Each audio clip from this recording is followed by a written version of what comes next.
Terus sebetulnya Pak Ustadz, Lailatul Qadar itu nuzul Quran itu malam keberapa? Iya, dirahasiakan Allah. Karena kalau dikasih tahu, malam yang lain sepi. Seandainya disebutkan dalam Al-Quran, malam Lailatul Qadar adalah malam 21. Malam 21 itulah orang ramai. Habis itu nggak ada lagi. Orang yang masih ijtihad aja 27 aja, malam 27 melimpah, 28 kosong, 29 melimpah. Allah merahasiakan tidak ada yang tahu siapa dapat taubat nasuha. Allah merahasiakan tidak ada yang tahu siapa dapat sholat wusta. Allah merahasiakan tidak ada yang tahu siapa yang dapat haji mabrur. Allah merahasiakan tidak ada yang tahu siapa yang dapat Lailatul Qadar. Kenapa Allah rahasiakan? Supaya kita punya dua. Pertama, takut nggak dapat. Yang kedua, kita selalu berharap mudah-mudahan Ramadan ini kita dapat, insya Allah. Amin. Oh, jadi kalau begitu kita nggak tahu. Tanda-tandanya ada. Tanda-tanda orang yang mendapatkan Lailatul Qadar itu adalah ada perubahan. Coba selesai Ramadan, kira-kira ada nggak berubah? Alhamdulillah Ustaz Somad, saya setelah Ramadan ini ada 5 perubahan. Apa itu? Berat badan, kolesterol, gula darah. Mudah-mudahan semuanya sehat.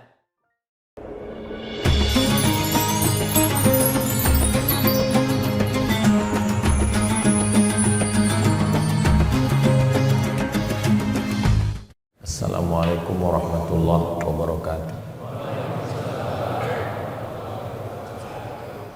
Kalau tuan pergi ke Batam, jangan lupa memancing ikan. Dari bunyi sambutan salam, nampaknya jamaah terlalu kekenyangan.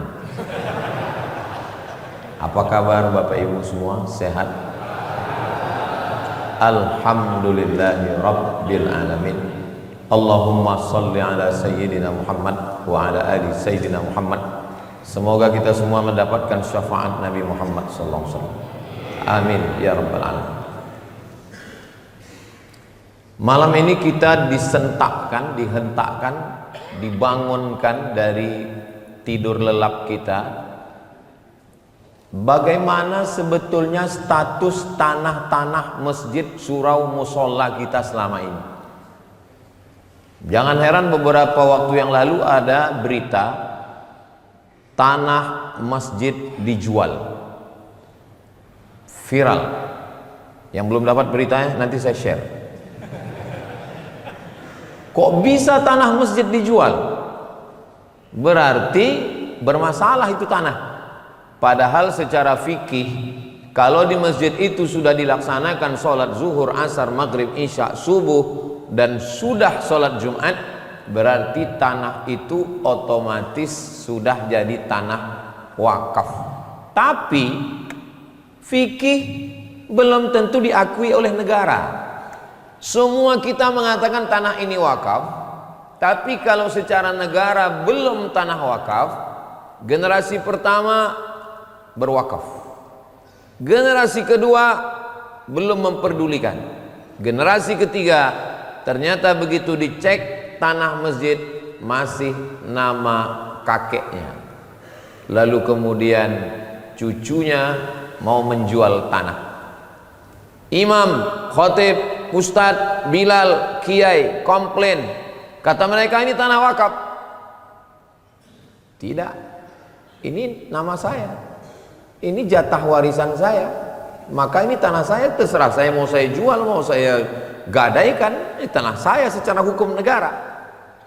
Lalu kemudian orang menakut-nakuti, nanti kamu masuk neraka. Saya nggak peduli sama neraka. Jadi apa yang kita lakukan malam ini di Masjid Darussalam Kota Wisata, mudah-mudahan walaupun saya menyampaikan tausiahnya di Masjid Darussalam Kota Wisata Cibubur, tapi sebetulnya ini nanti akan ditonton saudara kita dari Sabang sampai Papua melalui channel Ustaz Abdul Somad Official. Jangan lupa subscribe, like, share, and comment. Tolong pengurus-pengurus masjid cek lagi surat tanah masjidnya sudah wakaf atau belum. Kalau belum wakaf, tiru prosesnya malam ini. Ada 4 rukunnya. Yang pertama, wakif, orang yang berwakaf. Yang kedua adalah yang menerima wakaf, istilah lainnya nazir. Wakif yang berwakaf dengan nazir berakad. Lalu kemudian itulah yang disebut dengan ijab qabul. Yang berwakaf, yang menerima wakaf, ijab qabul, dan tanah yang diwakafkan. Dan dicatatkan secara negara. Bapak Kepala Kantor Urusan Agama, Bapak Kua Gunung Putri, mencatatkannya sebagai pencatat akta ikrar wakaf. Saya wakafkan tanah ini yang luasnya sekian ribu meter persegi senilai 300 miliar. Banyak yang kenyang mendengar 300 miliar.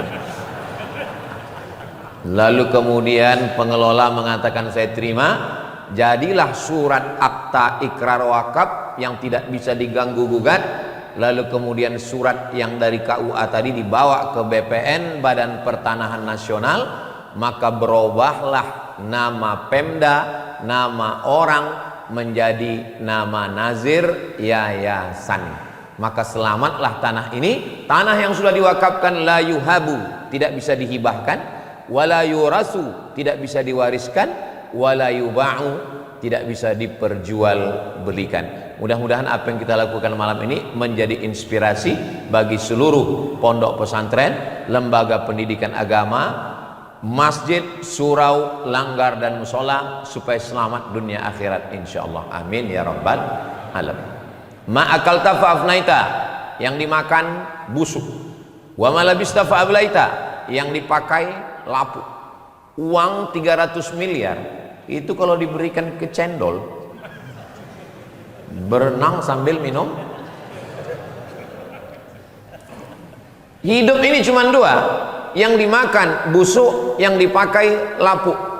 Ma akalta fa'afnaita, yang kau makan busuk. Wa malabista fa'ablaita, yang kau pakai lapuk. Wa ma tasaddaqta, yang engkau wakafkan, itulah yang akan kekal abadi untuk hari esok.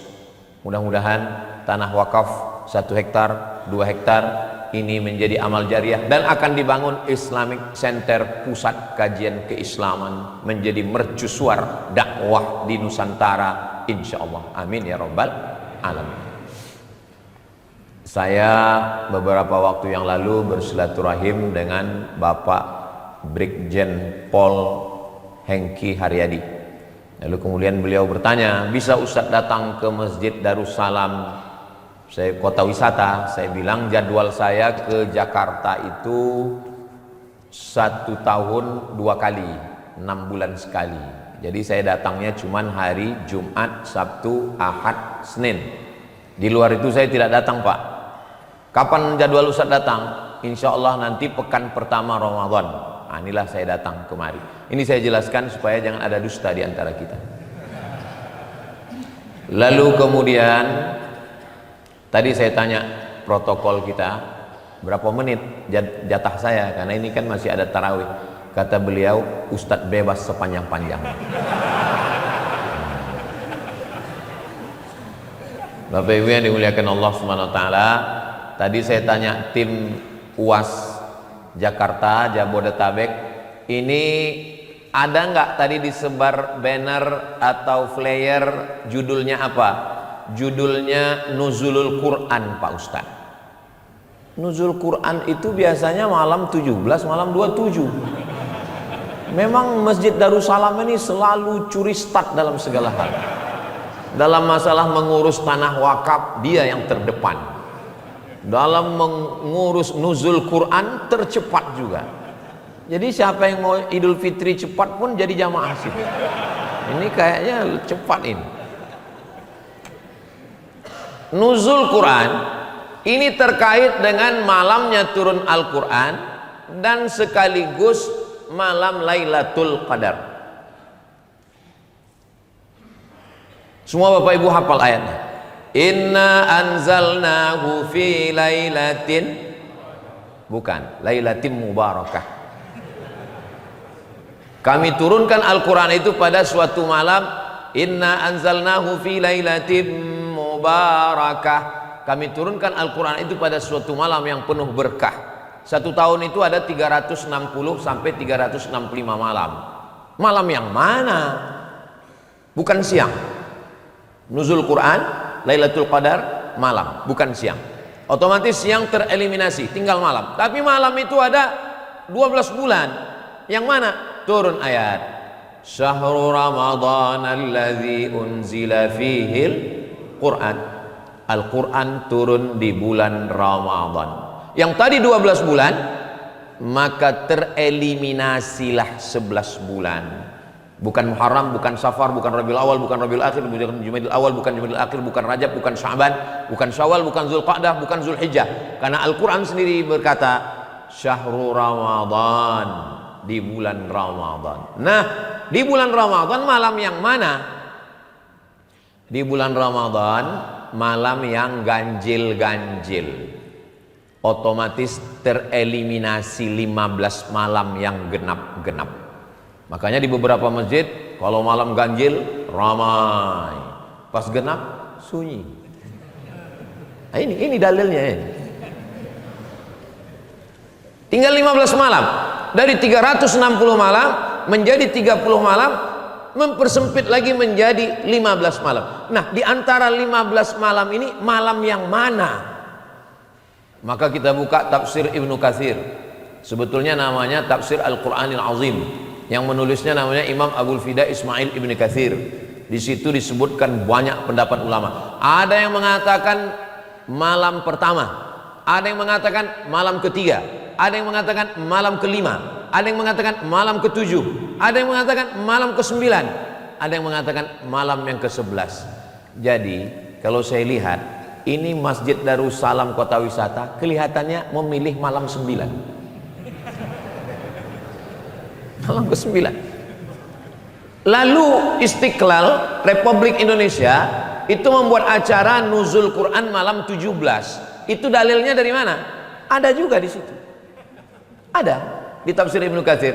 Wa ma anzalna ala abdina yaumal furqani yaumal taqal jam'an. Al-Quran yang kami turunkan pada malam bertemunya dua pasukan. Yang dimaksud dengan bertemunya dua pasukan itu adalah perang Badar. Perang Badar itu terjadi pada malam 17 Ramadan. Itulah dalil. Salah satu pendapat dari mazhab Syafi'i mengatakan 17. Bukan semua pendapat, sebagian ulama mazhab Syafi'i. Kata Imam Ibnu Katsir, itulah maka di Indonesia diperingati malam 17 Ramadan. Anak-anak kita sekarang itu cerdas-cerdas. Nanti dia nanya sama bapak sama ibu, mama, ya katanya nuzul Quran malam 27. Ya, kok di Indonesia 17? Ya karena kita merdeka 17 Agustus. Karena kita sholat 17 rakaat. Itu namanya ilmu cocokologi. Lalu yang mana yang mengatakan malam 2? Di Mesir ada namanya malam pembagian hadiah jaizah Lailatul Qadar. Penghafal-penghafal Quran itu diberikan hadiah pada malam Lailatul Qadar, malam 27. Kenapa di Mesir malam 27? Berdasarkan hadis Nabi, taharru Lailatul Qadri fil ashril awakhir min Ramadan. Carilah Lailatul Qadar itu di malam 10 terakhir, 21, 23, 25, 27, 29. Terus sebetulnya Pak Ustadz, Lailatul Qadar itu nuzul Quran itu malam keberapa? Iya, dirahasiakan Allah. Karena kalau dikasih tahu, malam yang lain sepi.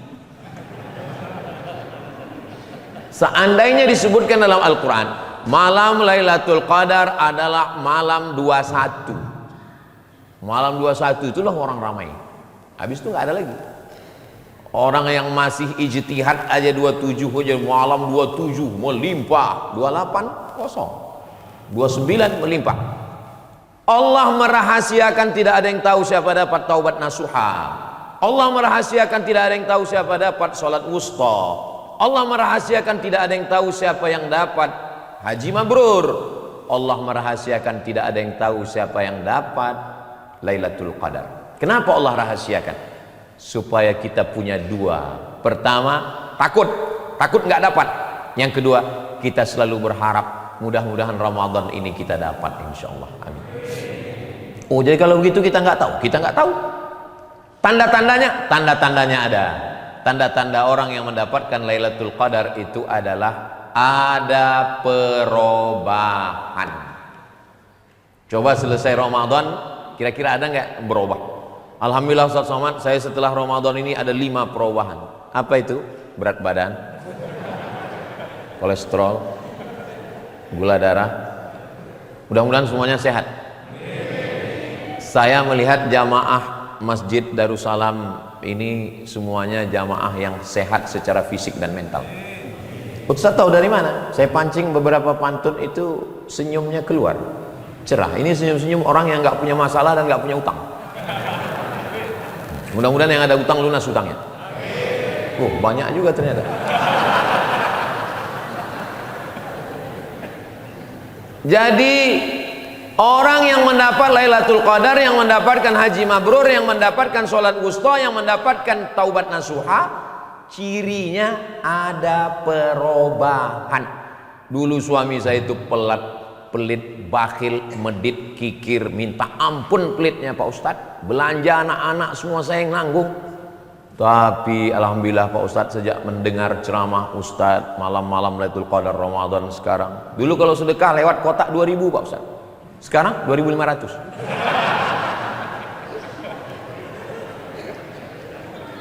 Suami saya Pak Ustadz orangnya kasar, cakapnya nyelekit, ngomongannya menyinggung perasaan, KDRT, kekerasan.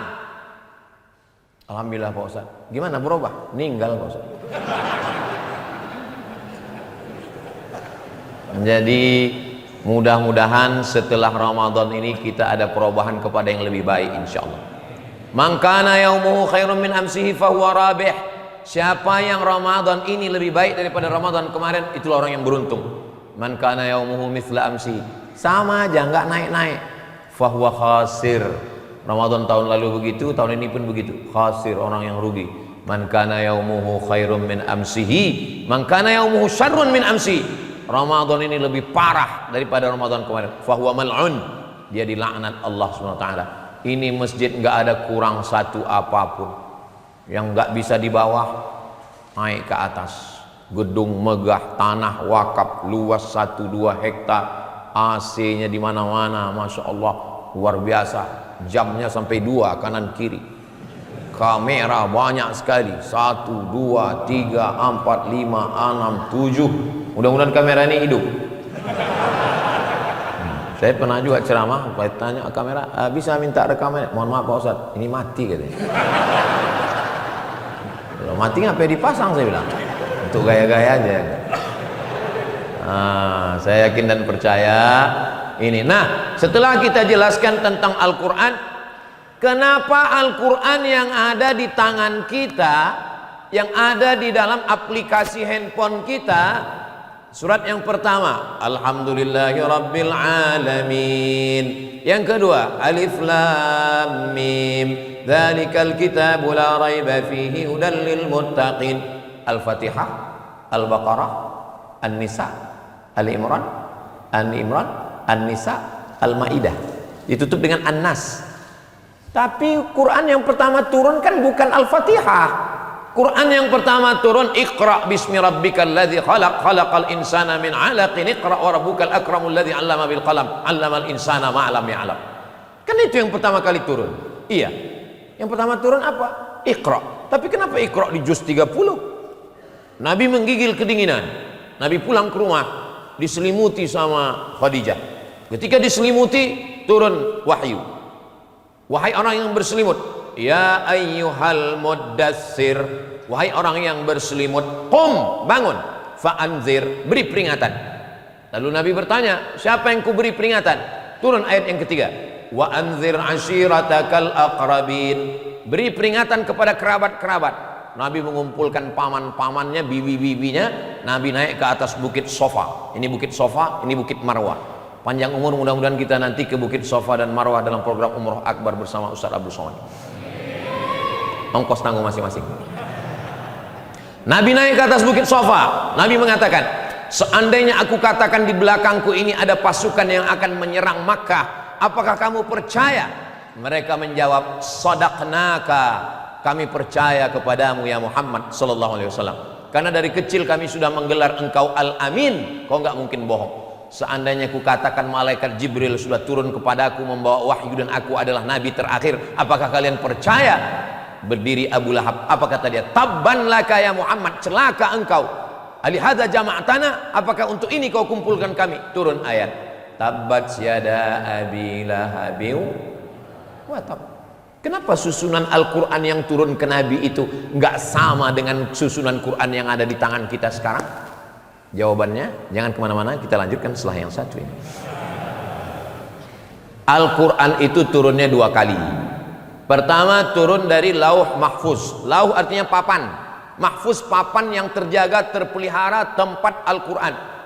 Fi lauhim mahfuz, di lauh mahfuz. Dari lauh mahfuz turun ke satu stasiun transmisi namanya Baitul Izzah.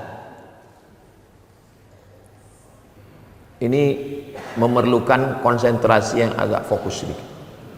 Soalnya nanti kalau anak-anak kita bertanya, mama, papa, ya, yang pertama turun kan Iqra, iya. Tapi kenapa waktu di Quran itu Al-Fatihah? Jangan tanya-tanya, banyak tanya masuk neraka.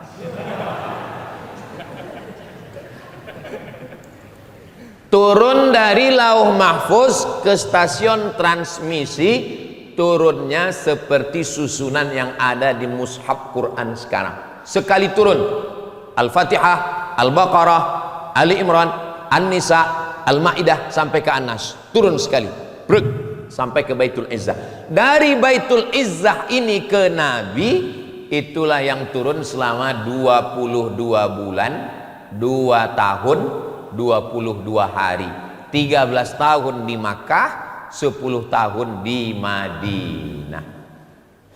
Kira-kira bisa diingat? Saya ulang sekali lagi. Turun dari lauh mahfuz ke Baitul Izzah sekali turun. Itulah makna inna anzalna, kami turunkan sekali. Lalu yang turun secara bertahap tidak disebut anzalna, nazzalna. Itu beda anzalna dengan nazzalna. Anzalna turun sekaligus. Yang turun secara bertahap sesuai dengan momen kejadian. Awas jatuh. Saya sangka lalar. Saya sangka karena ini masjidnya besar, wakafnya besar, laronnya besar juga. Nggak apa-apa ya, jangan jadi alasan untuk nggak puasa besok. Kenapa nggak puasa? Kena drone tadi malam. Hah? Jadi Al-Quran ini mukjizatnya itu mukjizat, cara turunnya pun mukjizat. Datang orang bertanya tentang haid, yas'alunaka 'anil mahid qul huwa adzan fa'tazilun nisaa fil mahid. Datang orang bertanya tentang khamar, yas'alunaka 'anil khamri wal maisir qul fihima itsmun kabir wa manafi'u linnas. Datang orang bertanya tentang yas'alunaka madza yunfiqun qulil afwa. Al-Quran yang turunnya acak itu tiba-tiba bisa disusun ulang sesuai dengan turunnya dari lauh mahfuz. Di Ramadan terakhir Nabi membacakan Al-Quran kepada sahabat, sahabat mendengarnya dari Nabi, maka ketika Nabi meninggal dunia, Quran itu sudah tersusun dengan susunan yang rapi sebagaimana yang ada di kepala imam kita. Kalau tutup kepalanya seperti imam kita, itu 30 juz isinya. Itu 30 juz. Kalau yang begini, juz 30. Itu maka diikat dia supaya nggak lepas. 30 juz. Nah, jadi Al-Quran itu dibacakan. Jangan bayangkan Al-Quran itu berserakan di pelepah korma, di tulang onta, di batu yang ceper. Kisah itu betul, tapi itu tulisannya. Al-Quran secara hafalan sudah di kepala sahabat. Sampailah datang nabi palsu bernama Musailamah Al-Kazzab. Nama kampungnya Yamamah. Dia buat surat Al-Fil wa ma adraka mal fil lahu dhailun tawil. Demi gajah, tahukah kamu apa gajah itu? Ekornya panjang. Ada-ada aja. Maka diutuslah nabi palsu ini diperangi. Waktu diutus pada masa pemerintahan Abu Bakar Siddiq, 70 tentara penghafal Quran. Jadi tentara-tentara dulu itu hafal Quran, memerangi nabi palsu, mati Musailamah al-Kadzab, gugur 70 tentara penghafal Quran. Datanglah Umar bin Khattab, wahai Khalifah Abu Bakar, ya 70 penghafal Quran sudah meninggal, saya khawatir nanti Quran ini hilang. Abu Bakar nggak mau membukukan Al-Quran. Kenapa? Karena Nabi nggak nyuruh. Karena Nabi nggak nyuruh berarti ini bid'ah. Wa kullu bid'atin dhalalah wa kullu dhalalatin finnar. Abu Bakar tidak mau membukukan Al-Quran karena tidak ada perintah Nabi untuk membukukan Al-Quran. Al-Quran dihafal saja cukup, jangan dibukukan. Kata Umar bin Khattab, kalau Quran tidak kita bukukan, Quran akan hilang, penghafal Quran sudah meninggal. Akhirnya Allah melembutkan hati Abu Bakar, maka disusunlah tim penyusun secara tertulis yang dipimpin oleh orang yang paling hebat hafalannya, paling bagus suaranya, paling ahli Al-Quran, namanya Ubay bin Ka'ab bersama Zaid bin Sabit. Disusunlah, itulah dia menjadi satu mushaf yang ada sekarang, dibagi ke Kufah, dibagi ke Basrah, dibagi ke Irak, dibagi ke Yaman, dibagi ke Mesir, dibagi semua, lalu jadilah mushaf-mushaf. Itulah awal mushaf yang ada, yang pada masa pemerintahan Utsman bin Affan direvisi, isinya sama, tulisannya direvisi karena bercampur antara ayat dengan tafsir, maka mushaf yang ada sekarang disebut dengan mushaf Utsmani karena terjadi pada Khalifah Utsman bin Affan. Bapak Ibu yang dimuliakan Allah Subhanahu wa taala, Al-Quran yang dibaca Nabi Muhammad waktu jadi imam di Madinah, Alhamdulillahi Rabbil Alamin Ar-Rahmanir Rahim, 1447 tahun yang lalu, itu juga yang dibaca oleh imam kita tadi. Seandainya Al-Quran di dunia ini terbakar, hangus semua, Al-Quran tidak akan hilang. Kenapa? Karena ada di kepala imam kita dan anak-anak kita yang akan melanjutkan menjadi para penghafal Quran insyaallah. Amin. Apakah bisa terwujud tentara penghafal Quran seperti pada masa pemerintahan Abu Bakar Siddiq? Bisa, insyaallah. Amin. Mudah-mudahan anak-anak kita penghafal Quran ini jadi tentara insyaallah. Ustadz Somad, carikan 20 anak penghafal Quran tamat pondok yang badannya sehat, hafalannya 30 juz, yang suaranya bagus, nanti kita terima dia masuk polisi. Nanti saya carikan Pak. Supaya apa? Supaya polisi juga penghafal Quran, jenderal juga hafal Quran, pakai baju seragam. Berdakwah ini enggak mempan pakai ceramah, pakai khutbah, pakai tausiah, apalagi kultum. Mesti pakai seragam, pakai pistol. Capek kita ceramah pakai sound system tablik akbar menggelegar, innamal khamru khamar wal maisir judi. Orang tetap aja mabuk. Ketika datanglah saya melarang dia, jangan kau minum khamar. Emang masalah buat lo? Saya nggak ada kekuasaan. Tapi kalau tentara penghafal Quran, polisi penghafal Quran, amar ma'ruf nahi mungkar, dengan seragamnya, dengan pistolnya, dia nggak perlu pakai ayat, dia nggak perlu pakai suara menggelegar, cukup dia cabut. Yang main judi silakan.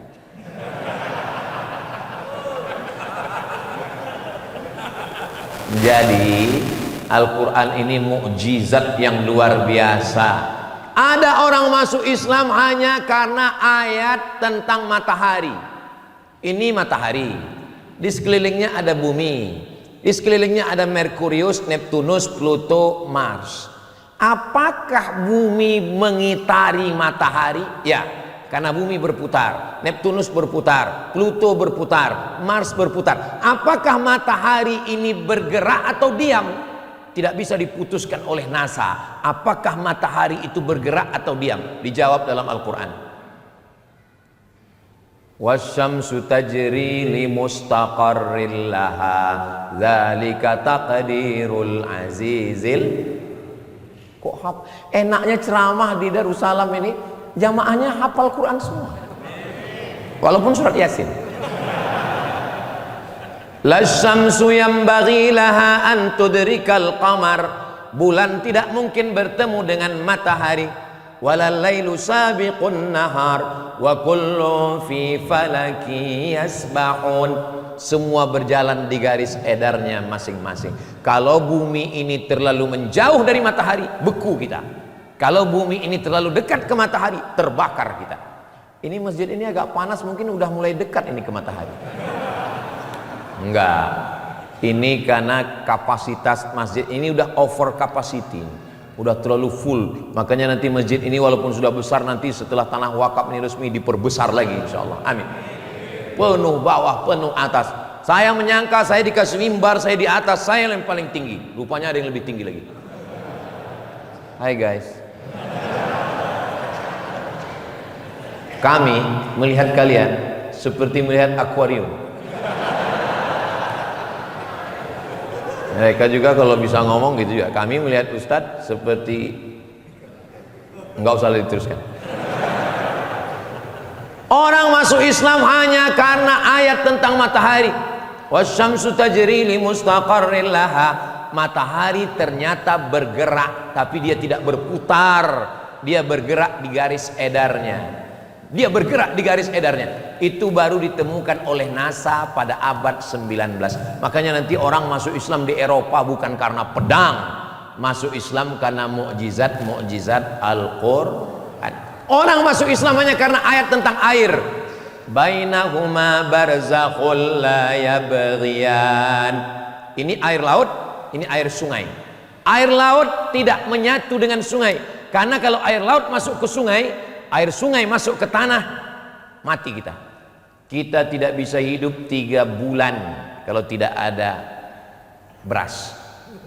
Kita tidak bisa hidup 3 hari kalau tidak ada air. Tapi aku tidak bisa hidup sesaat pun tanpamu sayang.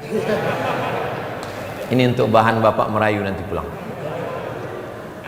Ini air-air yang ada di depan kita ini dari mata air bumi. Padahal bumi jauh lebih kecil, daratan lebih kecil dari lautan. Kenapa air kita tidak asin?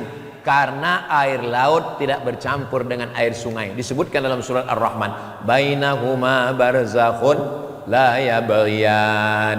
Fabi ayyi ala'i rabbikuma tukadziban. Orang masuk Islam hanya karena ayat tentang wudu. Ustaz Somad, ya, tolong bacakan ayat tentang wudu Ustaz. Idza qumtum ila sholati faghsilu wujuhakum, basuh wajah. Wa aydiyakum ilal marafiq, basuh tangan sampai siku. Coba bacakan lagi ayatnya Pak Ustaz. Wa aydiyakum ilal marafiq, tangan sampai siku. Tangannya sampai siku kan Pak Ustadz? Iya. Gimana kalau kita hidupkan keran, nyucinya dari siku ke bawah? Jangan banyak-banyak tanya Bani Israel. Yang nanya, ini dokter, dia mau ngetes saya. Kata dia, kami kalau mau ngoperasi orang Ustadz, cuci tangannya persis seperti ayat wudhu. Kami cuci tangan dari ujung sampai ke siku. Saya tanya balik, kenapa gitu Pak? Untungnya dia nggak jawab balik. Kalau dia jawab balik, banyak tanya Bani Israel Pak Ustaz. Karena kalau kami cuci tangannya dari siku turun ke bawah, airnya menggelantung di ujung jari, berarti bakteri, kuman, penyakit di ujung jari. Kalau kami pegang luka, infeksi. Maka ketika dicuci sampai ke siku, maka ujung jari steril, kumannya turun di siku, bersih Pak Ustaz. Rabbana ma khalaqta hadza batila, tidaklah yang kau ciptakan ini sia-sia. Dulu, masih ingat Bapak Ibu beberapa tahun yang lalu, ketika terjadi tsunami di Aceh, karena di Aceh itu ada lempengan, ini kerak bumi, rupanya di tengah laut Aceh itu terjadi gesekan. Akhirnya bumi bergoncang, kerak bumi bergoncang, air menyusut, tiba-tiba naik ke atas. Bahasa Jepangnya tsunami. Pakai sa, tsunami. Ketika bergerak, kerak bumi turun. Makanya di beberapa, satu profesor ITB mengatakan kerak bumi bergoncang gara-gara tsunami kemarin di Aceh. Maka beberapa masjid mengukur arah kiblatnya lagi. Maka di beberapa kota kita lihat miring-miring kan. Di Pekanbaru, Riau, nanti Pak Engki bisa lihat. Itu masjid yang di dekat Polda, yang di Unri, Universitas Riau, itu masjidnya miring sajadahnya. Tapi masjid yang ada di Masjid Agung enggak. Saya tanya, kalau memang betul terjadi pergesekan kerak bumi, kenapa jaraknya cuma sekitar 1 kilo? Kenapa masjid ini miring, itu kok enggak? Memang dari awal salah ukur, Pak Ustaz.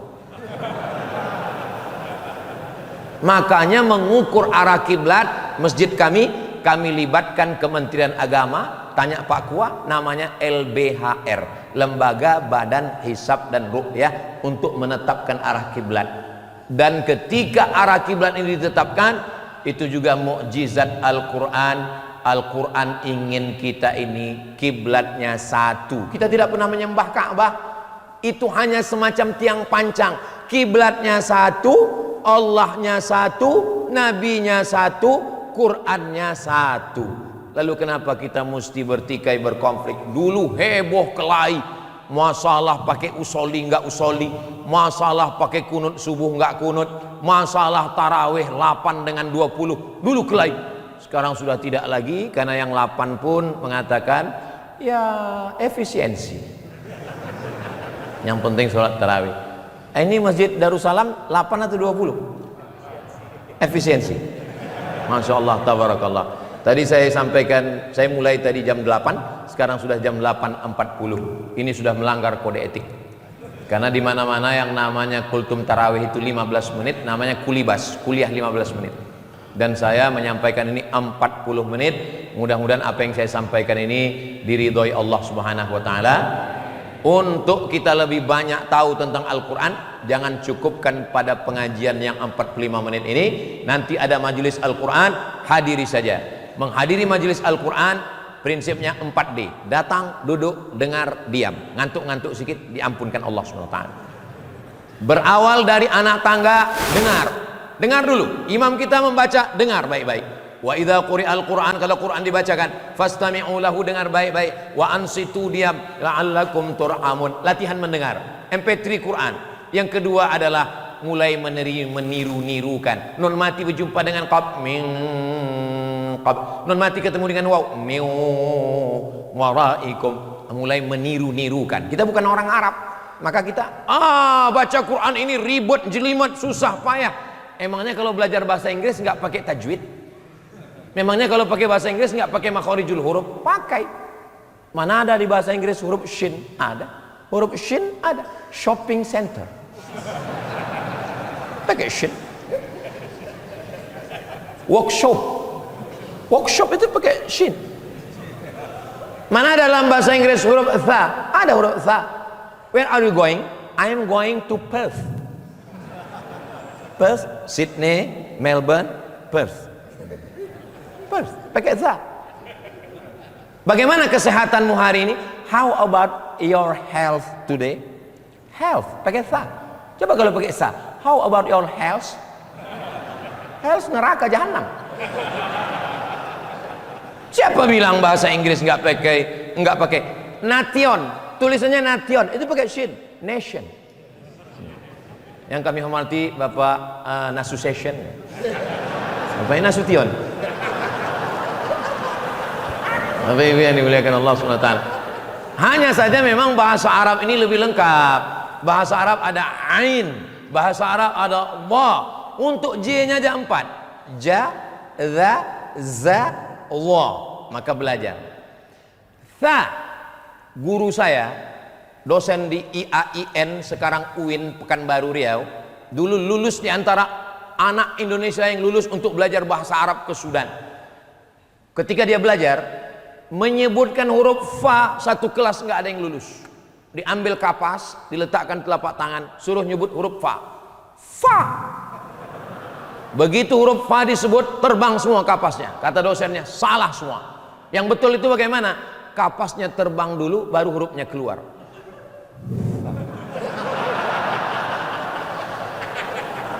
Sampai sehalus itu menyebutnya.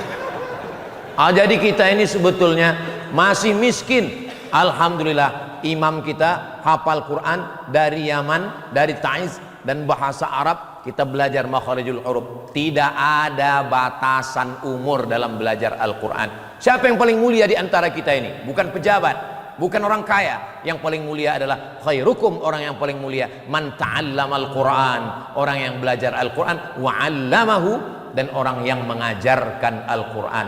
Mudah-mudahan apa yang kita kaji malam ini menjadi amal jariah buat kita semua, dan Allah menerima segala amal ibadah kita insyaallah. Amin ya rabbal alamin. Saya mohon izin tidak bisa ikut dengan Bapak Ibu semua. Tadi saya berangkat dari Pekanbaru, landing di Cengkareng. Dari Cengkareng saya naik helikopter ke Mabes. Saya sebetulnya ngasih tahu saya naik heli. Habis itu saya ke Darussalam, habis itu tausiah. Ini mau pulang ke hotel, nanti kami sholat tarawihnya di hotel bersama sahabat-sahabat tim. Ini saya sampaikan ini begini supaya nanti jangan diantara alah Ustadz itu nggak sholat tarawih, kami tarawih. Terima kasih atas segala perhatian. Saya tutup dengan pantun penutup, menangkap puyuh di Bukit Selasih. Thank you dan terima kasih. Masih ada satu pantun lagi. Minum selasih, alah lupa pula. Minum selasih makan mihun, terima kasih hatur nuhun. Assalamualaikum warahmatullahi wabarakatuh.